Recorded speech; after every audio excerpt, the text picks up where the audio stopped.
শুরুর অবস্থায় আমি ডাক্তার সাহেবের সাথে কথা বললাম, ওর সঙ্গে কথা বললাম, আগের চেয়ে অনেক ইমপ্রুভ, ভেরি ক্রিটিক্যাল। এই জায়গায় ইঞ্জুরিগুলো হয়েছে, এই জায়গাগুলো খুব ফ্যাটাল।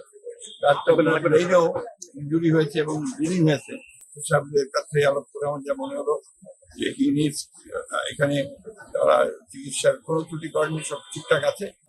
এখানে কিছু দিন রেস্ট নিয়ে he needs একটা evaluation outside, বাইরে তার একটা evaluation দরকার, কারণ এখনো সে খেতে পারে না, বাইরে গিয়ে খেতে হয়, লিকুইড খেতে হয়।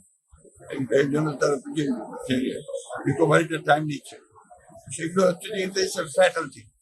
আমার কাছে যেটা সবচেয়ে খারাপ লেগেছে যে যারাই আঘাত করুন, আঘাতটা করেছিল কিন্তু তাকে হত্যার উদ্দেশ্য, এটা খুব পরিষ্কার ফ্যাটাল একদম।